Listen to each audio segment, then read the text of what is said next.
बिस्मिल्लाहिर्रहमानिर्रहीम। शुरू अल्लाह के नाम से जो बड़ा मेहरबान और निहायती रहम करने वाला है।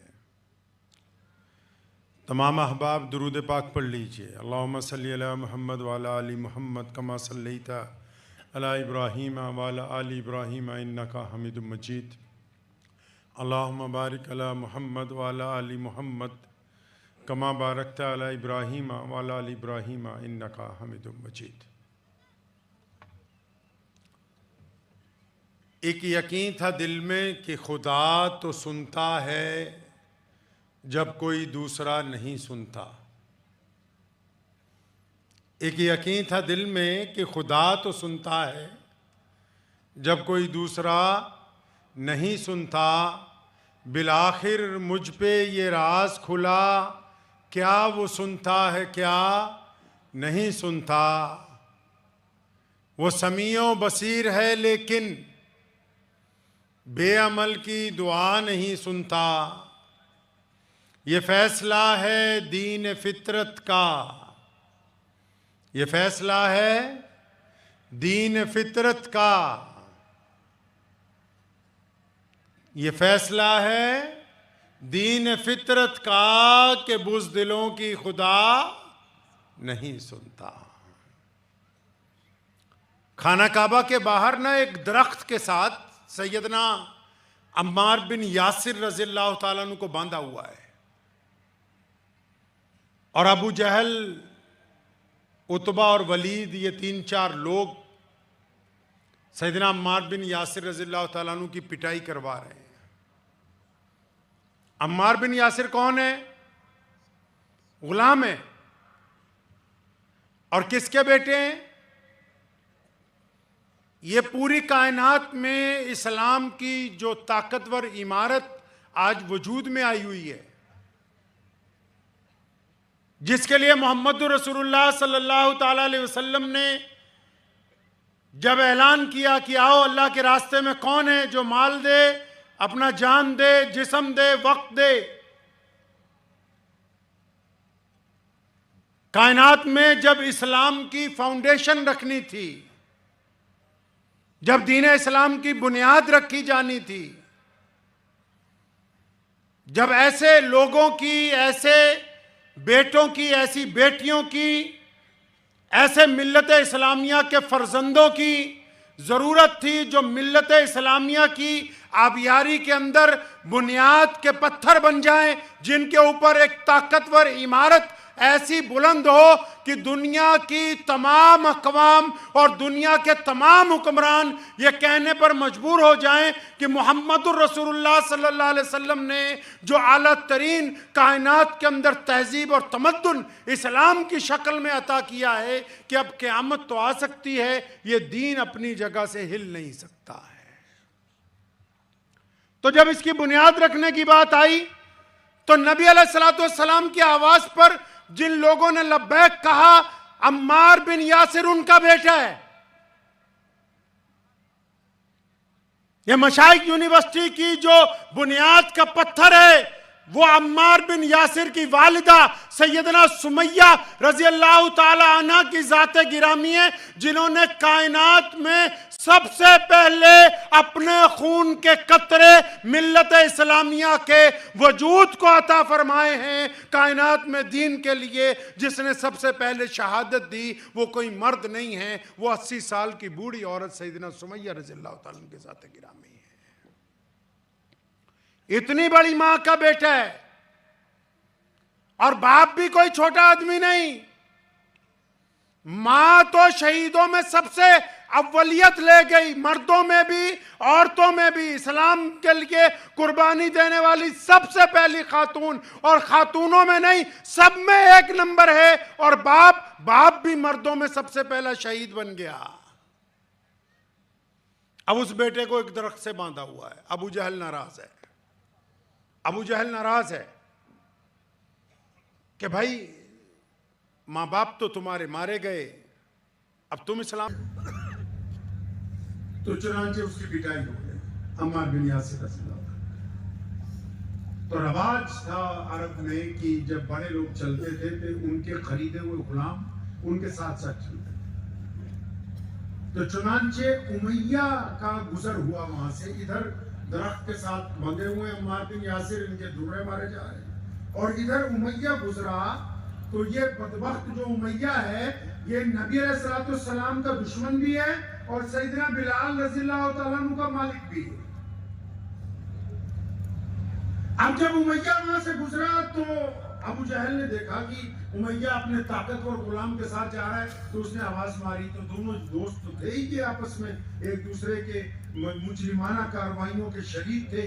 तो उसने पूछा, हाँ भाई क्या बात?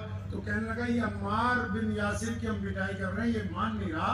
तुम्हारा ये जो गुलाम है बिलाल, ये बड़ा ताकतवर है, 6-7 फुट इसका कद है, बड़ा ताकतवर जिस्म है इसका। तो इस हबशी को बोलो कि ये दुर्रा उठाए और अम्मार बिन यासिर की खाल उधेड़े, ताकि ये मोहम्मद और रसूलुल्लाह सल्लल्लाहु अलैहि वसल्लम की वफादारी से इनकार कर देना।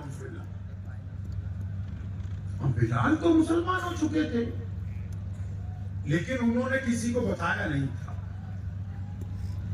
अम्मार बिन यासिर को पता था, क्योंकि दोनों रात को छुप के जाते थे दारे अरकम में, कभी कभी नबी अलैहिस्सलाम से मिलते, वहीं पर नमाज पढ़ते। अब जिंदगी का टर्निंग पॉइंट आ गया। किसका? बिलाल रज़ियल्लाहु तआला अन्हु का।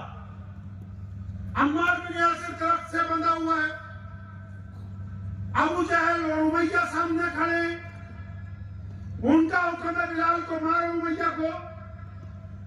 उमैया और अबू जहल को यह नहीं पता कि बिलाल भी मुसलमान है। अम्मार बिन यासिर ने बिलाल की तरफ देखा, आंखों ही आंखों में इशारा किया, आंखों ही आंखों में इशारा किया हजरत बिलाल रज़ियल्लाहु अन्हु को उमैया ने कि अल्लाह के वास्ते 2-4 दुर्रे मुझे मार दे। अगर मार भी देगा तो कोई बात नहीं, मैं तो मार खा ही रहा हूं, तेरी जान बची रहेगी। तो सैयदना बिलाल रज़ियल्लाहु अन्हु आगे बढ़े, जमीन पर दुर्रा पड़ा हुआ था, दुर्रा उठाया और उसको हवा में घुमाने लगे। एक दफा अम्मार बिन यासिर रज़ियल्लाहु अन्हु को देखा, गौर से उनकी आंखों में आंखें डाली और वो कह रहे अपने दिल में, बिलाल खुदा के लिए तुम मुझे मारो, रुको नहीं। अब बिलाल दुर्रा घुमा रहे, अम्मार बिन यासिर को देखा, बिजली की तेजी से पलटे, अबू जहल के मुंह पर दुर्रा फेंक कर कहा, और तू क्या समझते है कि अम्मार बिन यासिर अकेला? मैं बिलाल भी तो मोहम्मद रसूलुल्लाह का गुलाम हूं। सल्लल्लाहु, बोलो चिड़िया बरादरी वालों, दुरूद शरीफ तो पढ़ो, सल्लल्लाहु, जोर से सल्लल्लाहु। मुजफ्फर साहब ने कहा, भाईजान ने, ये सबसे दीनदार लोग हैं। आते ही मुझे ये बात इन्होंने की। अब दीनदार तो सबसे वही होते जो आशिक बड़े हो नबी अलैहिस्सलाम। सल्लल्लाहु, अभी भी आवाज नहीं आई पीछे। सल्लल्लाहु, अभी भी कम है। सल्लल्लाहु, पीछे से नहीं आवाज आई। सल्लल्लाहु, सल्लल्लाहु। तो सैयदना बिलाल रज़ियल्लाहु अन्हु ने कहा कि मैं भी तो साथी हूं इसके। यानी सैयदना बिलाल रज़ियल्लाहु तआला अन्हु ने तरबियत के इब्तदाई मराहिल में जो कुछ सीखा है,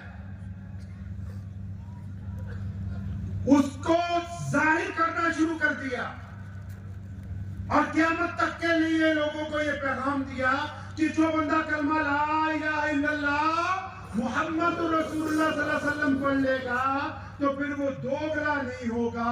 ये हो नहीं सकता कि वो जाहिरी तौर पर मुसलमान हो, बातिनी तौर पर मुनाफिक हो, बातिनी तौर पर मुनाफिक हो, जाहिरी तौर पर मुसलमान हो।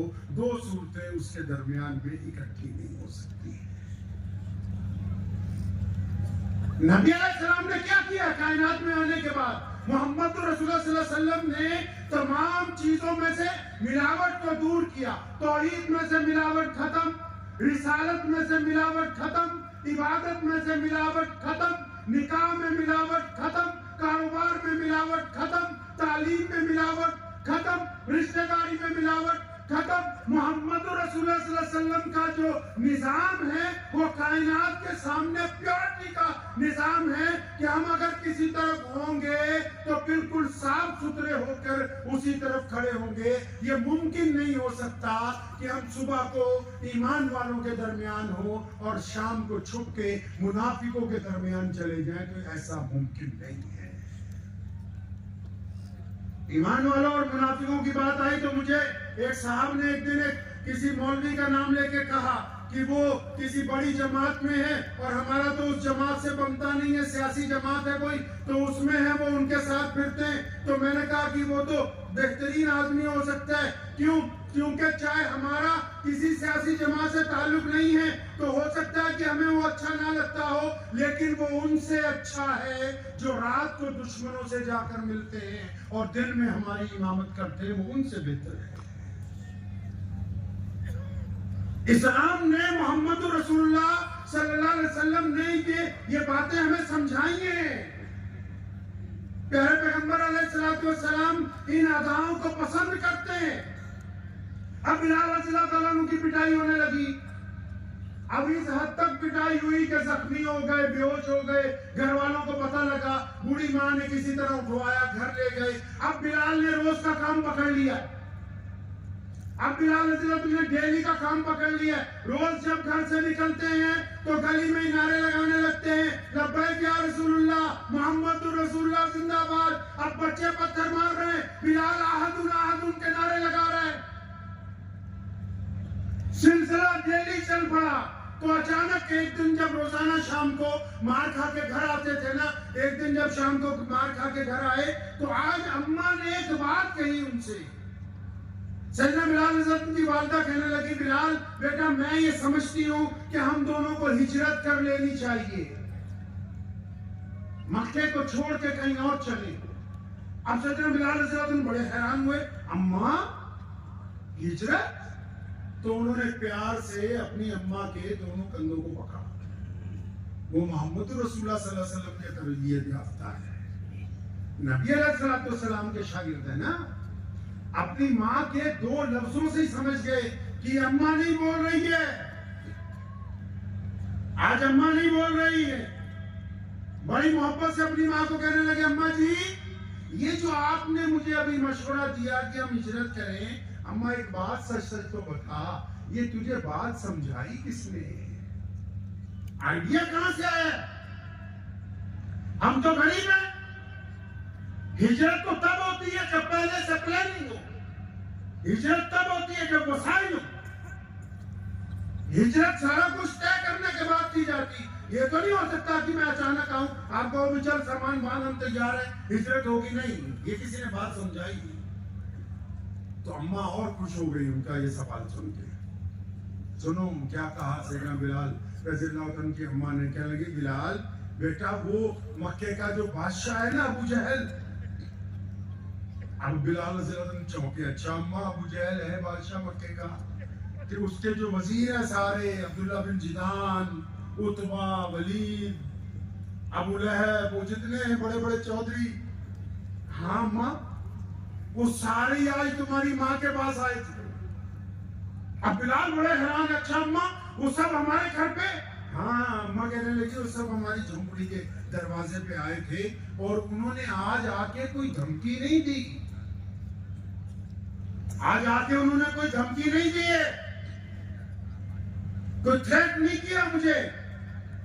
फिर क्या हुआ कि कहने लगे उनकी अम्मा, बिलाल आज उन सब ने आके मेरे से गुजारिश की है कि बिलाल की माँ, ये जो तेरा बेटा है ना, ये सुबह से लेकर शाम तक मोहम्मद रसूलुल्लाह सल्लल्लाहु अलैहि वसल्लम की बातें करता है, ये सुबह से शाम तक अल्लाह हुआ हद के नारे लगाता है, ये सुबह से शाम तक सिर्फ रसूलुल्लाह सल्लल्लाहु अलैहि वसल्लम का जिक्र करता है। हमने इसको मारा है, हमने इसके गले में रस्सी डाली, हमने इसकी छाती पर वजनदार पत्थर रखे, हमने तपती हुई सलाखों से इसके जिस्म को दागा, हम इसको गली कूचों में घसीटते रहे, हमारे बच्चे इस पर रोजाना पत्थर बरसाते, लेकिन ये पता नहीं किस मिट्टी का बना हुआ है, दूसरे दिन फिर सुबह शुरू हो जाता है।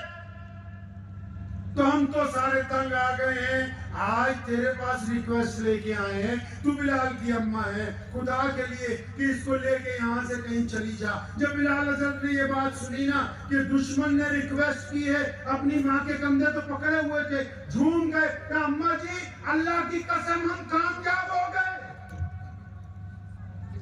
अल्लाह की कसम हम कामयाब हो गए। बेटा वो कैसे? फरमाया माँ ये तो वो लोग हैं जो कालों को इंसान नहीं मानते, ये वो लोग हैं जो गरीब को इंसान नहीं मानते। ये मोहम्मद रसूलुल्लाह के दीन की बरकत है कि ये बड़े बड़े बादशाह आज बिलाल की माँ की झोपड़ी के दरवाजे पर खड़े हैं। इसका मतलब इन्होंने इस्लाम की कुव्वत को तस्लीम कर लिया है। अल्लाह की कसम हम कामयाब हो गए। प्यारे नबी हज़रत मोहम्मद रसूलुल्लाह सल्लल्लाहु अलैहि वसल्लम की साथे गिरामी है और नबी अलैहिस्सलाम अपने सहाबा के दरमियान उनको दर्स दे रहे हैं इज्जत का, इस्तकामत का, सलामती का, समझा रहे हैं उनको जीने के ढंग। ये जो दुनिया में तालीम की आज हम बात कर रहे हैं, हम मशाइख फाउंडेशन में बैठे हुए हैं, यूनिवर्सिटी बनाने के लिए हम कदम बढ़ा चुके हैं। अल्लाह तबारक व तआला बहुत ही आला जन्नत में मुकाम अता फरमाए हज़रत मौलाना गुलाम बस्तानवी रहमतुल्लाह अलैह को और फिर आप तमाम हज़रात को भी कि जिन्होंने ये इक़दामात किए। लेकिन ये देखें कि इसकी इब्तिदा कहां से हो रही है। दुनिया में उलूम पहले भी थे, नबी अलैहिस्सलाम के आने से पहले भी इल्म थे। वो इल्म थे हिसाब किताब को जानने के, वो इल्म थे अहकामात को जारी करने के, वो इल्म थे जुल्म को साबिर करने के, वो इल्म थे दूसरों पर सहर और जादू करने के। मोहम्मद रसूलुल्लाह ने उन इल्म के अंदर इस्लाम के आदाब को दाखिल किया। रसूलुल्लाह सल्लल्लाहु अलैहि वसल्लम ने उन उलूम में अल्लाह तबारक व तआला के इल्म को फौकियत दी। नबी अलैहिस्सलाम ने उन उलूम का रंग बदला, उनका ढंग बदला, उनका तरीका बदला। पहले लोग सिर्फ पैसा कमाने के लिए इल्म हासिल करते थे, पहले हिसाब किताब रखने के लिए इल्म हासिल करते थे, सिर्फ अपनी बर्तरी हासिल करने के लिए इल्म हासिल करते थे। लेकिन मोहम्मद रसूलुल्लाह सल्लल्लाहु अलैहि वसल्लम ने जो तरबियत शुरू की है, आप अलैहिस्सलाम को जो अल्लाह ने कहा कि पढ़िए, लफ्ज़ कुरान में इक़रा बिस्मी शुरू जहां से कुरान को कर दिया गया वो इसीलिए था कि एक ऐसी कौम को अब वजूद दिया जा रहा है जो सिर्फ पढ़े लिखे नहीं होंगे बल्कि तहजीब याफ्ता होंगे, जिनके पास इल्म की मरकजियत हासिल होगी। और देखे तो फिर सहाबाए किराम रज़ियल्लाहु तआला अजमईन ने क्या किया। गलती से एक दफा सैयदना सलमान फारसी रज़ियल्लाहु तआला ने गलती से अजराहे मजाक कहा, बिलाल को काली माँ के पुत्रा क्या हाल है तेरा। अब बिलाल के दिल पे लग गई। वो नबी अलैहिस्सलाम के पास गए, आंखों में आंसू आ गए। या रसूलुल्लाह सल्लल्लाहु अलैहि वसल्लम वो सलमान मुझे काली माँ का बेटा कहता है। नबी अलैहिस्सलाम ने उनको बुलाया, सख्त डांटा, फरमाया अब भी ज़माने जाहिलियत की बातें करते हो, अब तो मोहम्मद रसूलुल्लाह सल्लल्लाहु अलैहि वसल्लम आ चुके हैं, अब तो तुम्हारे पास कुरान पहुंच चुका है। अब उन्होंने तो 100% मजाक में कहा था, ये अंदाजा नहीं था कि ये बात नबी अलैहिस्सलाम तक पहुंचेगी। वो मदीना मुनव्वरा में बाहर सड़क पर आए, जमीन पर सामने बिलाल आ रहे, जमीन पर लेट गए, अपना चेहरा जमीन पर लगाया रेत के ऊपर। बिलाल को आवाज दी कि आओ और मेरी रुखसार पर पैर रख के निकलो कि मुझसे गलती हुई है, मैंने आपको ये क्यों कहा, मुझे कहना नहीं चाहिए था, मैं आपसे माफी मांगता हूँ। बिलाल करीब आए, बिलाल की आंखों में आंसू हैं, दोनों कंधों से उनको पकड़ा, अपनी छाती से लगाया, वो भी रोने लगे क्योंकि दोनों जो है कलमे के शहीद भाई हैं। बिलाल कहने लगे सलमान अगर कोई दिल से माफी मांग ले तो ऐसा है जैसे उसने कभी गुनाह किया ही ना हो। अभी आपके पास आने से पहले कुछ देर पहले हम लोग यहाँ दफ्तर में बैठे थे, हज़रत मौलाना हुज़ैफा साहब मुद्दसिल्लू का इंतजार कर रहे थे भाईजान, तो वहां ये गुफ्तगू चली। तो मैंने इन हज़रात से कहा ठीक है कि चिलिया बरादरी बड़ी मुअज़्ज़िज़ है और बहुत ही माशाल्लाह आप लोग दीनदार हैं, लेकिन बरादरियों से आगे बढ़ना है, मोहम्मद रसूलुल्लाह सल्लल्लाहु अलैहि वसल्लम की गुलामी को इख्तियार करना है। ये बात दुरुस्त है कि इसकी मैनेजमेंट एक खास बरादरी के लोग इसलिए कर रहे हैं क्योंकि उन्होंने इसके बीड़े को उठाए, लेकिन इसके फैज को पूरे आलम के लिए आम करना है और सिर्फ मुसलमानों के लिए ही नहीं, सिर्फ मुसलमानों के लिए नहीं, दुनिया के तमाम लोगों के लिए जो भी दुखी है, परेशान है, सबको अपनी छाती से लगाना है। वो कहा ना किसी ने कि हो जाए इश्क किसी से कोई चारा तो नहीं। कुंवर महेंद्र सिंह बेदी एक बहुत बड़े शायर है, ढूंढ लीजिएगा गूगल पे, हो जाए इश्क किसी से कोई चारा तो नहीं, सिर्फ मुस्लिम का मोहम्मद पे ही जा रहा तो नहीं। कि नबी अलैहिस्सलाम की जो ज़ात गिरामी है ना, नबी अलैहिस्सलाम की जो ज़ात गिरामी है वो सबके लिए है। हम जो काम करने जा रहे हैं वो सबके लिए है, लेकिन हाँ खादिम हमें ही बन के रहना है, खादिम खुद बनना है, खिदमत सबकी करनी है, करेंगे इंशाअल्लाह। रसूलुल्लाह सल्लल्लाहु अलैहि वसल्लम ने 2 बातों का पैगाम इनकलाबी तौर पर कायनात को दिया है, 2 बातों का सिर्फ। नबी अलैहिस्सलाम ने कायनात को 2 बातों का पैगाम दिया। किन 2 बातों का? प्यारे पैगंबर अलैहिस्सलाम ने ये कहा, आपको शायद याद होगा, आपके पास बहुत आलिम भी हैं, बड़े बड़े बुजुर्ग भी मौजूद हैं। अल्लाह एक है, आदम अलैहिस्सलाम कह रहे हैं, कहते कहते इब्राहिम अलैहिस्सलाम तक आ गए। 1,24,000 नबियों का सिलसिला है। इब्राहिम अलैहिस्सलाम के औलाद में भी कितने नबी हैं?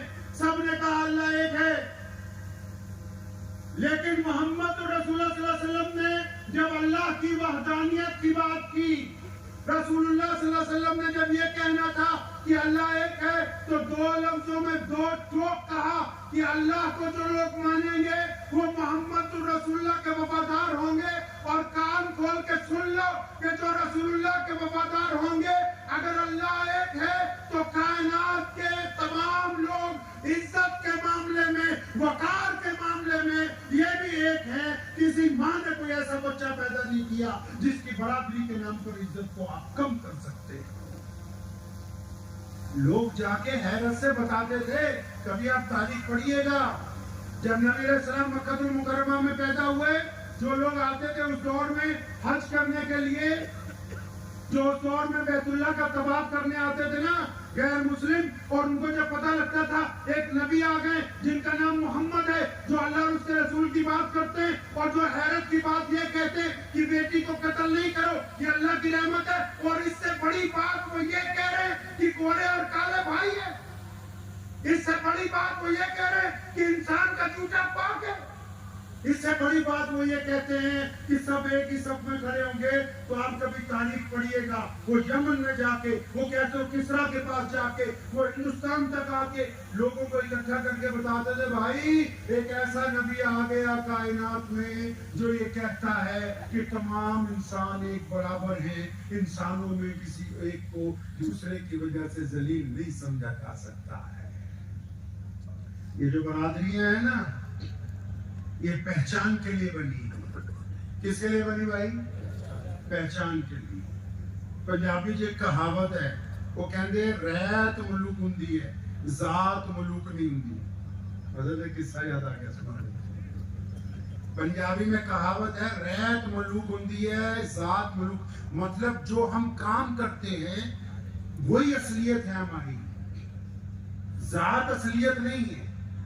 तो बहुत पहले की बात है, एक बादशाह के दरबार में एक मुकदमा आया। तो पहले जो मुकदमे आया करते थे ना, उसमें फैसला तो बादशाह ही किया करता था, उस वक्त जज नहीं होते थे पुराने दौर में। तो एक मुकदमा आया कत्ल का, तो बादशाह के सामने गवाह पेश हुए, तो पता लग गया भी कत्ल इसी बंदे ने किया। लेकिन जिस बंदे ने कत्ल किया था वो अपने दौर का बड़ा पढ़ा लिखा, मिसाल के तौर पर ये समझो कि प्रोफेसर था वो।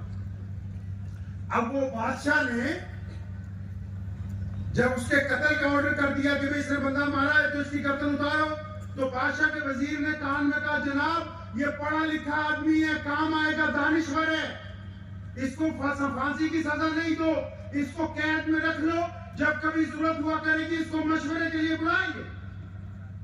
तो बादशाह को बात अच्छी लगी, तो उसने जल्लाद को बोला भाई इसको मारना नहीं है, इसको कैद में रखो, जब कभी जरूरत हुआ करेगी तो हम इसका इस्तेमाल करेंगे। तो वो कैद में रख चला गया। तो कुछ दिन के बाद एक बंदा घोड़े बेचने आया जब सल्तनत में, तो बहुत सारे घोड़े लाया। तो बादशाह के वजीर ने कहा, हुजूर वो जो दानिश्वर हमने जेल में रखा है उसको बुला के घोड़े चेक करवाएं, क्योंकि बहुत कीमती घोड़े, पैसा देना है। तो उसको बुलाया, तो उसने सारे घोड़े खरीदे, सारे घोड़े चेक किए, तो ज्यादातर एक तरफ कर दिए और बीच में 15-20 घोड़े निकाल के एक तरफ कर दिए। अब बादशाह ने बोला ये क्या किया? बोला हजरत ये सारे असली हैं और ये जो मैंने अलग किए हैं ये दोगले घोड़े। अब बादशाह बड़ा खुश हुआ तो उसने व्यापारी को बुला के डांटा के सच बताओ। वो बोले बिल्कुल ठीक कह रहा है कि ये सारे घोड़े असली हैं, ये वाले घोड़े जो हैं इनकी माँ पैदाइश के वक्त मर गई थी तो इनको गधी का दूध पिलाते रहे, इसलिए इनकी और इसकी नस्ल में। तो बादशाह बहुत खुश हुआ।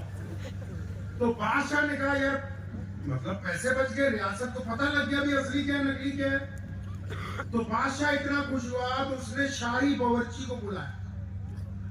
तो उसका जब लांगरी आ गया तो उसने बादशाह ने उसको कहा लांगरी को कि ये जो कैदी है दानिश्वर, जो नान हम रोज खाते हैं, आपने देखा होगा ना बादशाहों वाला नान, पठानों का नान भी आता है ना बड़ा, उसमें काजू बादाम कीमा बहुत कुछ बहुत बड़ा होता है वो।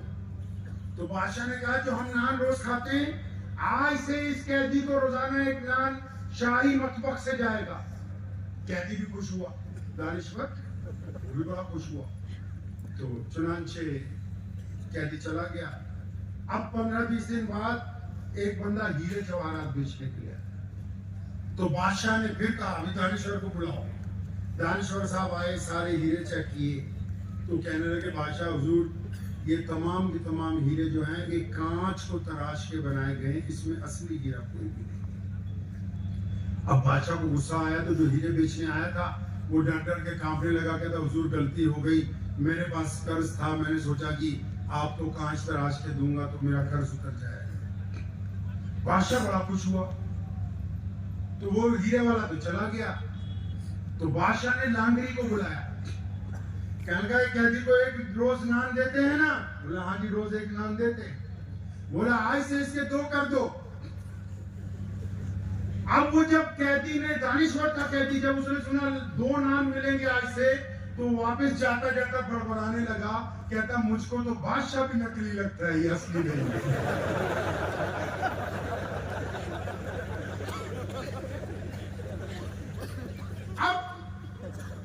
अब क्योंकि आपको तो पता ही है कि आजकल तो फिर भी व्हाट्सएप का दौर बाद में आया, जो मुखबर होते हैं, और सिपाहियों ने जब सुना तो उन्होंने उसको तो पहले कैद में छोड़ा, सीधा बादशाह को जाकर कहा हुजूर ये तो इतना बड़ा गुस्ताख है, आप इसके नाम बढ़ा रहे, ये तो आपके ऊपर इल्जाम लगा दिया। बादशाह को गुस्सा आ गया। तो बादशाह का कौन सा रिश्तेदार था, कहता अभी लाओ इसकी गर्दन उतारे। उसको फिर दरबार में पेश किया गया। बादशाह ने कहा तूने हमारी शान में बेअदबी की है। अब वो भी जेल में रह रहे के तंग आ गया था, कहता हाँ जी मैंने तो बस इतना कहा है कि आप भी नकली बादशाह। अब बादशाह को गुस्सा आया, जब उसे तलवार निकाली ना तो उसके वजीर ने फिर बादशाह कहा था क्योंकि जनाब दानिश्वर है यार, उस दौर में पढ़े लिखे लोग नहीं मिलते थे। एक दफा बोलनी से, बोलनी पंजाबी में अम्मा को कहते हैं, वो कहते एक दफा अम्मा से पूछ रहे। अब बादशाह था क्योंकि वो तलवार लिए वैसे सीधा महल में घुस गया, अपनी वालदा के कमरे में गया। तो वालदा के कमरे में जाकर उसने रोब से पूछा मैं कौन हूँ, मेरा बाप कौन है? तो वो भी बड़े बादशाह की बीवी थी। तो उसने माँ ने कहा बैठ जाए यहाँ, मेरे कदमों में बैठ जा। तो पैरों में बिठा लिया उसको। कहने हाँ मेरा बाप कौन है बताओ। कहने कि सुनना चाहता है तेरा बाप कौन है? तो बैठ जाए यहाँ। जब वो पैरों में बैठ गया, सुन कि मैं और तेरा बाप, जिसे तू अपना बाप समझता है, जो इस मुल्क का बादशाह था, हम दोनों को अल्लाह ने औलाद दी थी। बादशाह के और उसकी बेगम के औलाद नहीं हुई। तो उन दिनों में जब हम परेशान थे कि अगर कोई बच्चा नहीं होगा कब पालेंगे, बड़ा होगा, हमारे बाद रियासत कैसे चलेगी, तो हमारे जो बावर्ची खाना है, तो हमारे बावर्ची के घर में तू पैदा हुआ था, तो मैं वहां से उठा लाई उसकी बीवी से, और तुझे हमने अपना बेटा बना के पाला। तेरी तरबियत हमने अपना बेटा बना के की है। उसकी आंखें झुक गई, फिर वापस दरबार में गया, उसको जाके पकड़ा दानिश्वर को, कहता सारी बातें एक तरह, तू ये बता तूने मुझको कैसे पहचाना कि मैं असली बादशाह नहीं हूं?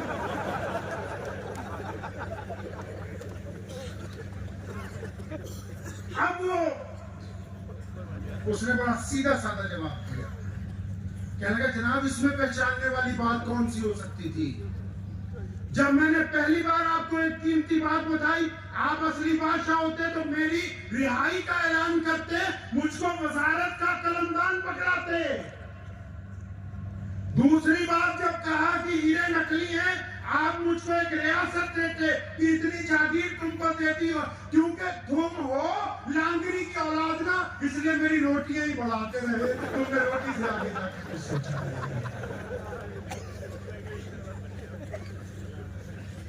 तो बरादरी बड़ी मौक़ियत नहीं है। बरादरियां दुनिया में दो हैं, एक ईमानदार, जो लोग ईमानदार है उनकी बरादरी ईमानदार है, जो लोग बेईमान है उनकी बरादरी ठग है। बाकी जितने नाम हमने रखे हैं, कुरान ने कहा, मोहम्मद रसूलुल्लाह ने कहा, हमारे अकाबरीन कहते हैं, उलमा बार बार समझाते हैं कि तमाम के तमाम नाम सिर्फ पहचान के लिए रखे हुए हैं, ताकि शनाख्त हो जाए कि हम किस खित्ते के रहने वाले हैं, किस रंग के रहने वाले हैं, किस ब्लड लाइन के रहने वाले हैं। किसी जात और बरादरी की वजह से एक दूसरे के ऊपर फौकियत हासिल नहीं हो सकती। तो हज़रत इमाम जुनैद बगदादी रहमतुल्लाह अलैह, बहलोल दाना का नाम तो आपने सुना होगा, बहुत बड़े बुजुर्ग गुजरे और वो मखजूब थे। तो हज़रत इमाम जुनैद बगदादी रहमतुल्लाह अलैह एक दिन सैर करने के लिए निकले अपने शागिर्दों के साथ। तो बहलोल दाना वहां दरिया के किनारे बैठा होता, तो इमाम साहब ने देखा बहलोल है, तो गए उसको सलाम करने। जब जा रहे थे तो शागिर्दों ने कहा, इमाम साहब रुक जाओ, ये बहुत बदतमीज है, आपकी बेइज्जती कर देगा। तो उन्होंने कहा नहीं नहीं भाई, बेइज्जती नहीं करेगा। गए, सलाम किया, वालेकुम सलाम, कौन है भाई तू? फरमाया जी मैं जुनैद। फरमाया कौन सा जुनैद? कहने जी वो मैं यहाँ दर्स देता हूँ। अच्छा, कहता तू इमाम जुनैद बगदादी है? क्या हाँ मैं इमाम जुनैद बगदादी हूँ। अच्छा, फिर तो तुझे खाने का सुन्नत तरीका पता होगा। तो इमाम जुनैद बगदादी उसके पास जमीन पर बैठ गए दरिया के किनारे। और मैं हाँ जी, वो ऐसा है ना कि सुन्नत तरीका ये है कि हाथ मुंह धो के इत्मीनान से बैठे और कोशिश ये करें कि हर चीज़ चारों तरफ पाक हो, और बिस्मिल्लाह पढ़ के अल्लाह के नबी अलैहि सलाम पे दुरूद भेज के जब खाना शुरू करें। तो जुनैद बगदादी अभी बातें बता ही रहे थे, तो उधर बहलोल को गुस्सा आया, उसने मुट्ठी बना के जोर से मुक्का जुनैद बगदादी के मारा और फरमाया तू इतना बड़ा मौलवी बना फिरता है, तुझे तो खाना खाने का तरीका नहीं बताया अभी तक। तो उठ के वो भाग गया वहां से जुनैद बगदादी, वो बहलोल दाना वहां से उठ के भाग गया। तो शागिर्द आ गए चारों तरफ से, हजरत हमने कहा था ना कि आपकी बेइज्जती कर देगा। हजरत कहा था, आप माने नहीं। अच्छा एक बात और बताऊं, सारी हजरत नहीं खड़ा होते, कई बार हजरतों के चमचे वक्त खड़ा होते हैं। समझे नहीं? बात हम लोग समझते भाई हजरत ही हजरत, हजरत को तो पता नहीं लगता, चमचे खराब निकल जाते हैं। हमारे यहाँ बहुत बड़े बुजुर्ग गुजरे, शेख बाबा फरीदुद्दीन शकरगंज रहमतुल्लाह अलैह, वो नफली रोजे रखते थे। तो कोई हिंदू बहन आई तो उसने कहा, हजरत अगर आप कुछ खाएंगे तो मैं बच्चों को जाके खिलाऊंगी। तो हजरत जब खाने लगे तो उनके शागिर्दों ने ना उनकी तरफ घूट घूट के देखना शुरू किया कि तुम तो रोजा है, जुमेरात का रोजा रखा है, जुमे का रोजा रखा है। तो उन्होंने उनको नहीं देखा, बस बिस्मिल्लाह पढ़ के खाया और औरत चली गई। नफली रोजा था, रमजान का नहीं था। तो शागिर्द बाद में, हजरत आपने तो रोजा तोड़ दिया। फरमाया सुनो, ये टूटा हुआ नफली रोजा मैं फिर रख सकता हूँ, इसका अगर दिल टूट जाता तो उसको कौन छोड़ता। तो बाज़ औक़ात जो मशीर है, मशीर जो होते हैं वो गलत होते हैं तो बंदा ठीक होता है। तो हजरत जुनैद बगदादी को उनके चेलों ने कहा, हजरत बेइज्जती करवा ली, अब तो तसल्ली हो गई, चलो चलते वापस। तो फरमाया नहीं। वो बहलोल आगे जाके जमीन पे बैठ गया था। हजरत जुनैद बगदादी फिर उसके पास गए, अस्सलाम वालेकुम। वालेकुम सलाम, कौन है भाई? फरमाया जनाब मैं इमाम जुनैद बगदादी, जिसको खाना खाने का सलीका नहीं आता है। फरमाया वो तू तो बहुत बड़ा मौलवी बैठे मेरे पास। उनको फिर बिठा लिया अपने पास। कहता अच्छा एक बात बता, तुझे बात करने का सलीका है? फरमाया जी हाँ मुझे बात करने का सलीका है। तो जुमे में तू ही बयान कर सकता? हाँ जी मैं ही बयान करता हूँ। कहाँ से शुरू करता है बात, कैसे करता है? तो हजरत ने जब अभी शुरू ही करना था अपनी गुफ्तगू कि मैं पहले दुरूद पढ़ूंगा, फिर हजूर सल्लल्लाहु अलैहि वसल्लम के ऊपर कुछ बातें करूंगा, अभी वो दो चार रस्मी बातें की तो उसने फिर एक मुक्का मारा हुआ जोर से, और मैं तुझे बात करने की भी तमीज नहीं है, निकल जाए यहाँ से। अब वो फिर उठ के भाग गया। तो शागिर्दों ने फिर कहा से 2 दफा बेइज्जती हो गई, अब चले। पर मैं नहीं, तीसरी दफा फिर सलाम किया, अस्सलाम वालेकुम रहमतुल्लाहि सलाम। कौन है भाई? जी इमाम जुनैद बगदादी, जिसको खाना खाने की तमीज नहीं, जिसको बात करने का सलीका नहीं। तो उन्होंने बिठा दिया। मैं अच्छा तुझे सोने का सलीका तो आता होगा, रात को सोते कैसे? तो हजरत बिल्कुल रात को मन तो कहते हैं वजू करके सोया करें, दाई करवट सोया करें और फिर सूरह फातिहा पढ़ लिया करें। उसके बाद हम लोग आयतुल कुर्सी पढ़ने के लिए कहते हैं, चारों कुल पढ़ने के लिए कहते हैं। इतनी कुछ बातें कर रहे थे तो उन्होंने मिट्टी उठा के उनके सिर पे डाल दी, और मैं तो यार इतना बड़ा आदमी है यार, तुझे तो सोने का सलीका भी नहीं आता। अब हजरत इमाम जुनैद बगदादी रहमतुल्लाह अलैह ने बहलोल के दोनों हाथ पकड़ लिए, उनको उठने नहीं दिया।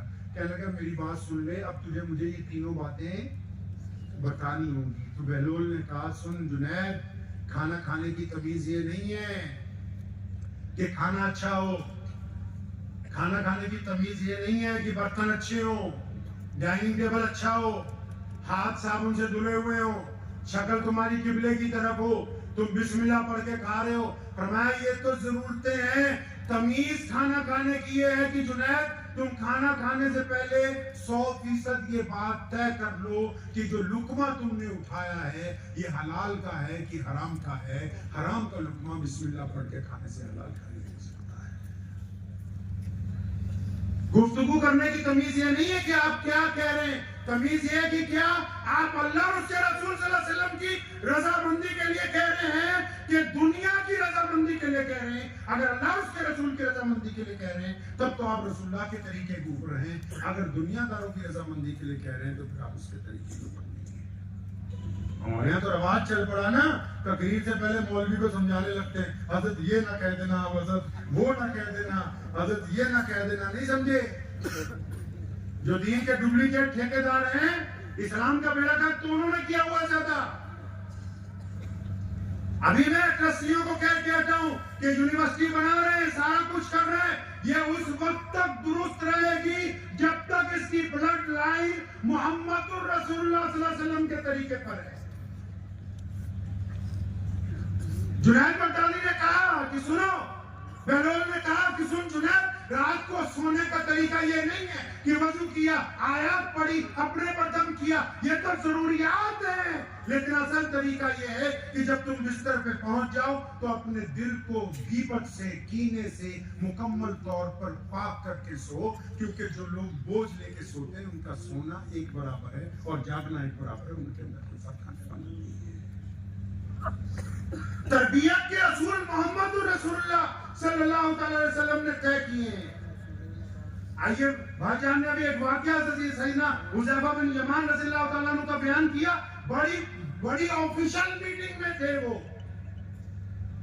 जिस दौर में इस्लाम तेजी से आगे बढ़ रहा था, दूसरे बादशाहों के साथ टॉक करने के लिए गए।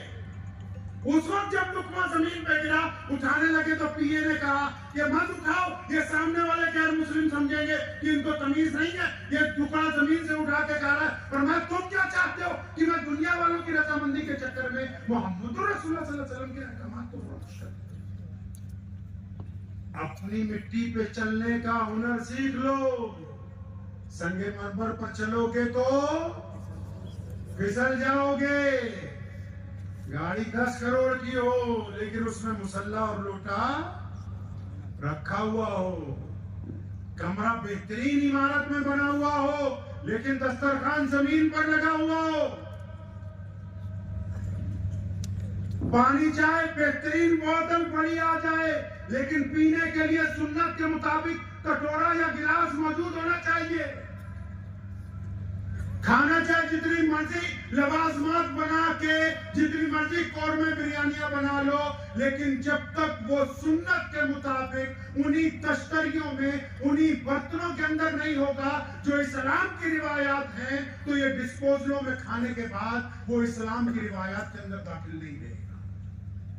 कपड़े जितने मर्जी कीमती हो लेकिन पजामा या पैंट टखनों से ऊंची हो, इमारत जितनी मर्जी बड़ा से बना ले लेकिन नमाज के वक्त तमाम काम कुछ देर के लिए रुक जाए।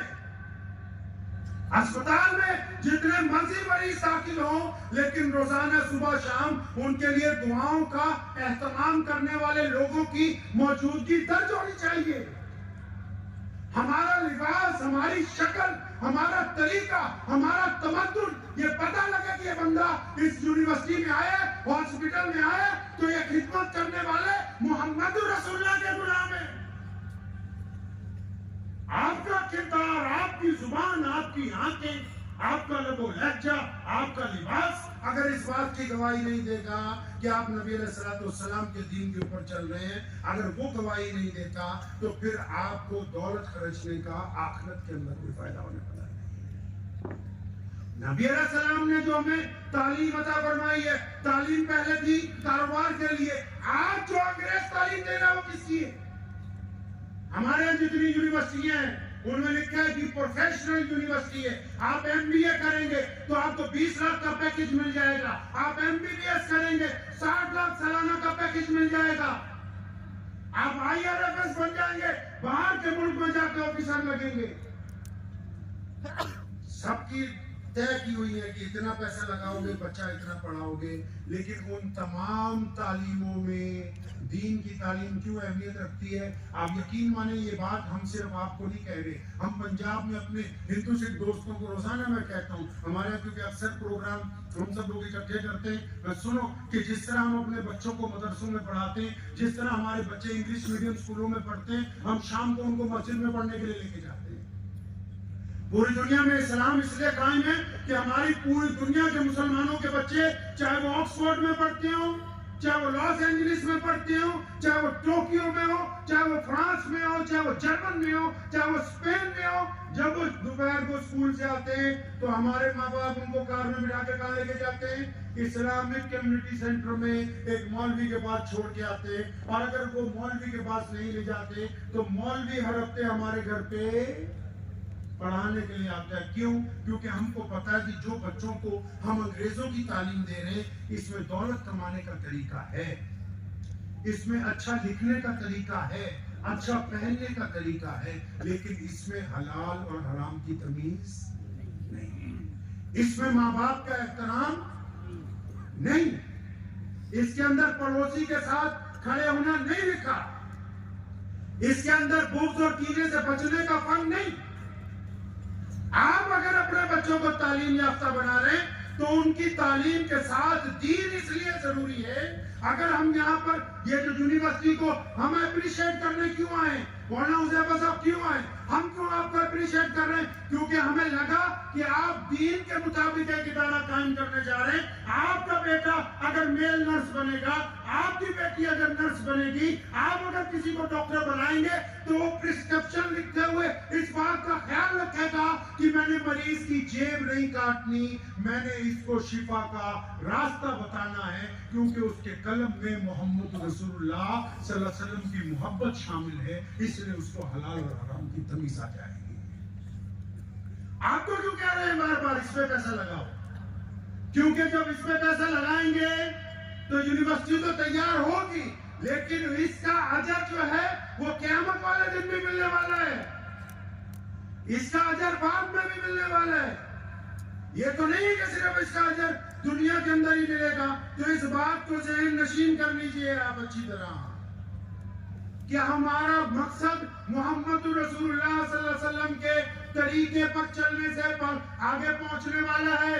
दुनिया के जिस मर्जी बुलंद मर्तबे पर पहुंच जाएंगे, लेकिन सुन्नतों को मत छोड़िएगा। मैं मजाक के बगैर कह रहा हूं आपको, मैं 2-3 दफा गुजरात आया हूं, बोतल में पानी पी पी के थक गया, उन्होंने गिलास है ही नहीं, तो मैंने इनसे पूछा कई लोगों से कि 50 साल पहले पानी कैसे पीते थे आप, 10 साल पहले तक पानी कैसे पीते थे? किसने कहा कि डिस्पोजल ले आओ? 10 साल पहले किसमें खाना खा रहे थे? किसने कहा सिर्फ प्लास्टिक की कुर्सियों पर ही बैठना है? दस्तरखान कहाँ है? कहाँ वो सारी आला रिवायतें? अपनी मिट्टी को मत छोड़ें। आप चाहे सोने का लुकमा बना के खाइए, लेकिन खाइए नबी अलैहिस्सलाम के तरीके से। आप चाहे बेहतरीन लिबास पहनिए, लेकिन पहनिए मोहम्मद रसूलुल्लाह सल्लल्लाहु अलैहि वसल्लम के तरीके से। अभी भी मैं इनसे पूछ रहा था ट्रस्टियों से, मैं कभी पूछा चंदा लेने की सुन्नत क्या है? तो बोले हमने तो कभी पूछा नहीं।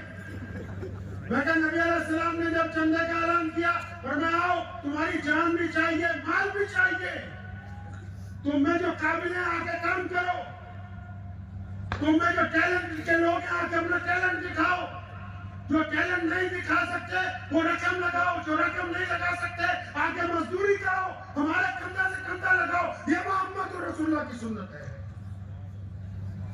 नबी अलैहिस्सलाम की सुन्नत है कि जब चंदा आ जाए, रकम जमा हो जाए, उसको फौरी तौर पर खर्च कर दो।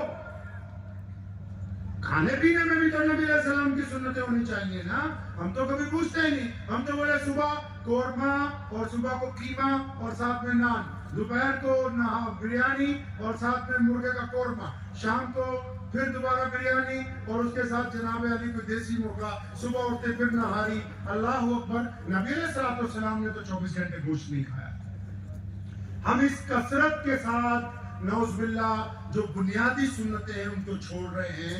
उससे ये खतरा खड़ा हो गया कि क्या सिर्फ इस्लाम हमारे पास दिखावे का रह जाएगा। अभी आप तो मानो सरात बैठे, माशाल्लाह ये पूरा इलाका अल्लाह वालों का है और सब दीनदार हैं। आपको तो पता ही होगा कि पैजामा जो है टखनों से, अरे बोलते रहो बस, और 10 मिनट में छोड़ देंगे आपके इंशाल्लाह। पैजामा का होना चाहिए किधर, और मूछे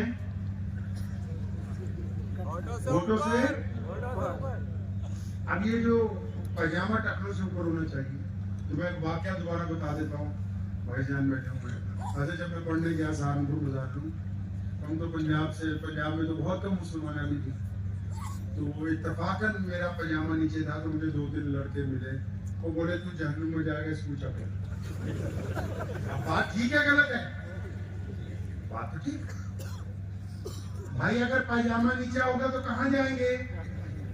अरे बोलो भाई, जोर से बोलिए। आपसे कुछ बातें करने आए हम लोग। हम दोनों भाइयों को जो आपने बुलाया तो बातें करने के लिए बुलाया ना, आपसे गुफ्तगू करने के लिए आए हैं ना। अगर सिर्फ जलसा करना मकसद होता फिर तो रोज होते ही है जलसे। हम तो किसी खास मकसद के लिए इकट्ठे हुए सब। तो पैजामा अगर टखनों से नीचे होगा तो कहाँ जाएंगे भाई? हाँ, और अगर ऊंचा हुआ तो जन्नत।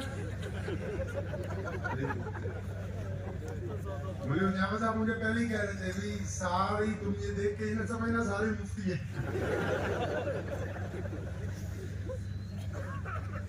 लेकिन ये जो बुखारी शरीफ में हजरत अबू बकर सिद्दीक रज़ियल्लाहु अन्हु के बारे में लिखा है कि जब उनको पता लगा कि पैजामा ऊंचा रखना चाहिए, लाचा वो लुंगी बांधते तो थोड़े हेल्दी थे ना, तो बार बार खिसक जाते। नबी अलैहिस्सलाम के पास दौड़े के रसूलल्लाह, मैं तो बड़ा हलाकत में पड़ रहा हूँ, ये बार बार खिसक जाता है, और मैं घबरा क्यों रहा है?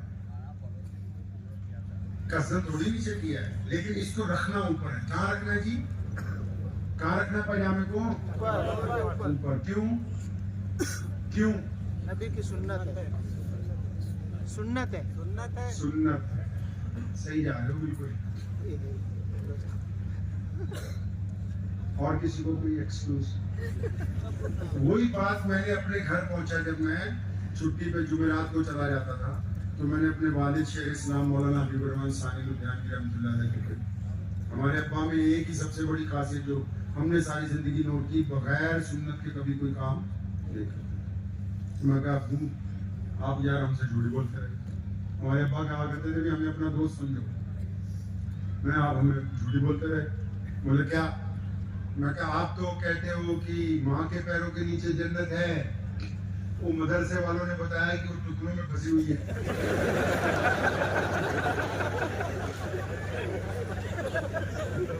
तो बोले वो कैसे? मैं कहा बोले वो बोलता है कि कपड़ा ऊंचा करेगा तो जन्नत, नीचे करे तो जहन्नुम। अब उधर आइए इमाम बुखारी के पास, देसी तरीके से समझ लीजिए।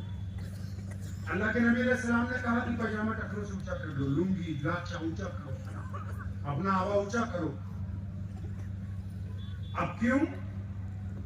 अब एक बंदा जिसका पैजामा टखनों से ऊंचा है, कोई भी बंदा जिसका पैजामा टखनों से ऊंचा है और वो अपने अब्बू को गाली देता है, अपनी मां से बदतमीजी करता है, अपनी बीवी से बदतमीजी करता है, बच्चों से बदतमीजी करता है, हर एक राहगीर के सलाम का जवाब नहीं देता, वो गरीब के मुंह में रुकमा नहीं डालता है, वो मस्जिद में नमाजियों से गुंडागर्दी करता है, उसकी आंखों में शर्मो हया नहीं है, उसकी जुबान से कोई बचा हुआ नहीं है, उसके दिल में कीन है, उसको गीबत करने की आदत है।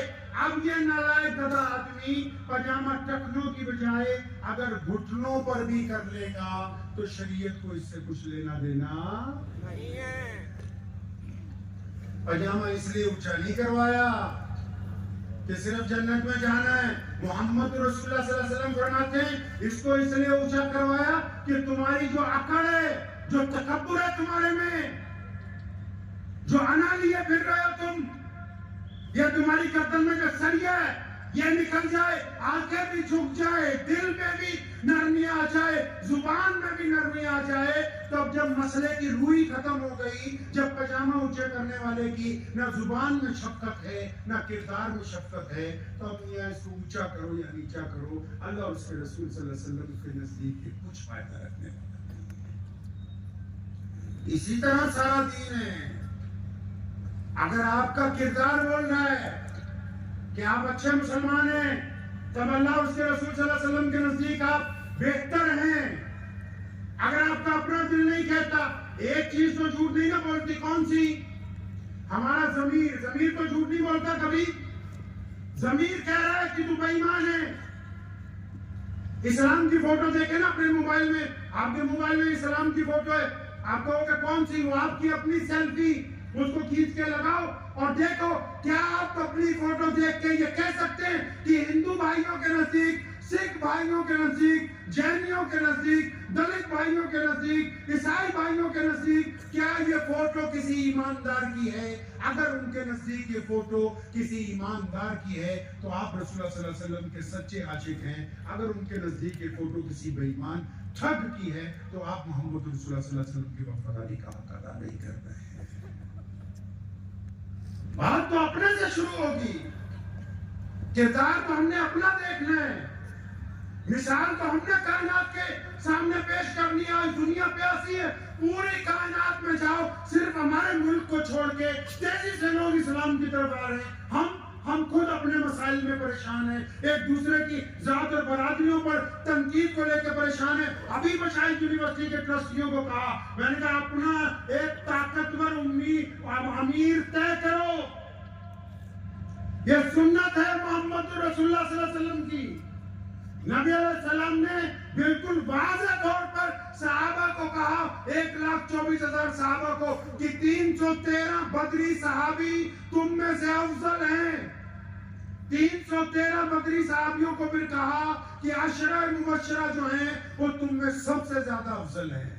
और फिर अशरा मुबशरा को एक दिन कहा कि अबू बकर और उमर जो हैं ये तुमसे भी ज्यादा मेरे करीब हैं। और फिर आखिर एक दिन सिर्फ अबू बकर सिद्दीक रज़ियल्लाहु अन्हु उनका हाथ पकड़ा, अपने मुसल्ले पर खड़ा किया अपनी मौजूदगी में, ताकि सबको पता लग जाए कि मोहम्मद रसूलुल्लाह का सबसे करीबी नबी अलैहिस्सलाम के बाद तुम्हारी रहनुमाई करने वाले अबू बकर सिद्दीक रज़ियल्लाहु अन्हु। नमाज क्यों पढ़ते हैं हम लोग?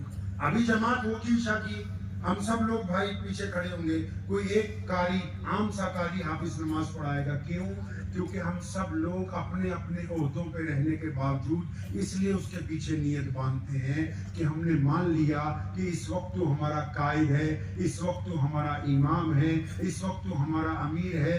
जब तक ये मिशन पूरा नहीं हो जाता, जब तक सलाम नहीं फेर रहते, हम तेरे तरीके के ऊपर चलेंगे। तू उठेगा तो हम उठेंगे, तू बैठेगा तो हम बैठेंगे। हम सबकी सलाहियतें चाहे वो किसी भी ओहदे के ऊपर हो, अब एक अमीर के पीछे आके रुक गई, ताकि हम ये बता सके दुनिया को कि हम एक अमीर की इमारत के अंदर मुत्तहिद होकर कायनात के सामने खड़े। नमाज के इन पहलुओं को अपनी जाती जिंदगी में नहीं लाएंगे तो कामयाबी कैसे होगी? ठीक है, गाड़ी के बहुत सारे पहिए हैं, लेकिन ड्राइवर तो हाँ जी। आपके पास कोई लीडर है? लीडर बनाना भी तो नबी अलैहि सलाम की सुन्नत है ना? हाँ जी। आपने अपना किसी को बड़ा बना रखा है? बताओ जरा, चिड़िया बरादरी का इस वक्त कोई बड़ा बुजुर्ग कौन है? कौन है आपका कोई ऐसा आदमी जिससे हुकूमत अगर बात करना चाहे कि इस बरादरी में हमने बैठ के गुफ्तगू करनी है, आपने अब तक किसको अपना कायद बनाया? क्या ये इस्लाम में नहीं? क्या ये मस्जिद के निजाम में ऐसा नहीं? क्या तबलीग के निजाम में ऐसा नहीं? बताओ, है कि नहीं? है तो फिर हमारी जाती निजाम में क्यों नहीं? हमारे समाजी निजाम में क्यों नहीं? हमारे तालीमी निजाम में क्यों नहीं? मशावरत को इस्लाम ने दूसरा दर्जा दिया है। पूछ लेना, मौलाना साहब साथ में बैठे हैं, इसलिए जिम्मेदारी से बात कर रहा हूं। मशावरत को इस्लाम ने दूसरा दर्जा दिया। पहला दर्जा किसको दिया? इमारत को। पहला दर्जा अमीर को दिया। पहला दर्जा मस्जिद में मेहराब कितने बनाए? 10-12। अरे मुसल्ले कितने लगाए आगे इमामत के लिए? अगर 2-4 होते तो एक ट्रस्टी बोलता रुकू करो, दूसरा बोलता नहीं क्या हमें बैठना है। इन साथियों साहब को अपने अंदर उतारना होगा। ये नबी अलैहिस्सलाम की सुन्नतें हैं, वो हमें सिखा के गए कि इज्जत के साथ कैसे रहना है। दूसरों की मदद तभी करेंगे जब खुद उस काबिल बन जाएंगे।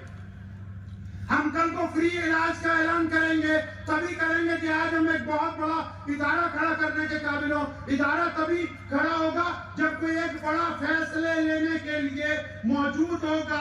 ये तो नहीं हो सकता कि हर फैसला लेने के लिए आपको इकट्ठा किया जाए, फिर एक मीटिंग की जाए, फिर 200 लोगों से मशवरा किया जाए। नहीं, बल्कि हमको अपने माशरती निजाम में नबी अलैहिस्सलाम की सुन्नतों को हर जगह लेके आना होगा, हर जगह। नमाज में सुन्नत है तो इमारत बनाने में भी सुन्नत का दखल है। इमारत बनाने की सुन्नत नहीं पूछी नबी अलैहिस्सलाम से, प्यारे नबी अलैहिस्सलाम से नहीं पूछा कभी आपके आर्किटेक्ट ने कि इमारत कैसी होनी चाहिए। नबी अलैहिस्सलाम कहते हैं कि एक इमारत और दूसरी इमारत के दरमियान 12 बालिश का फासला रखो। क्या नबी अलैहिस्सलाम की उन हदीसों के मुताबिक आपके आर्किटेक्ट को नबी अलैहिस्सलाम को देख के इमारत बनानी है कि अपनी मर्जी से बनानी है? टीचर मोहम्मद रसूलुल्लाह सल्लल्लाहु अलैहि वसल्लम के तरीके से चलाना है कि अपने तरीके से चलाना है? अगर सिर्फ इबादत रसूलुल्लाह के तरीके से होगी और लिबास रसूलुल्लाह के तरीके का नहीं होगा, शाहराएं रसूलुल्लाह के तरीके से नहीं होगी, रोशनी का इंतजाम नबी अलैहिस्सलाम के तरीके से नहीं होगा, कलेक्शन नबी अलैहिस्सलाम के तरीके से नहीं होगी, खर्च नबी अलैहिस्सलाम के तरीके से नहीं होगा, तो फिर बरकत कहां से आएगी? अल्लाह के बंदो, कदम कदम पर मोहम्मद रसूलुल्लाह सल्लल्लाहु अलैहि वसल्लम को तलाश करना है, कदम कदम के ऊपर। मुझे नाम याद नहीं आ रहा, मेरे अब्बू जान ने मुझे वो वाकया कई बार सुना है। बुजुर्ग के पास हिंदवाना, वो जिसको कहते हैं तरबूज, वो लेके गए तो उन्होंने कई मुफ्तियों को पूछा कि नबी अलैहिस्सलाम ने तोड़ के खाया, काट के खाया? तो 2-4 मुफ्तियों ने कहा कि अभी इस बारे में कोई हमें अच्छी किताब नहीं मिली जिसमें हो, पर मैं अभी नहीं खाता हूँ, जब तभी तुम्हें ये हदीस मिल जाए।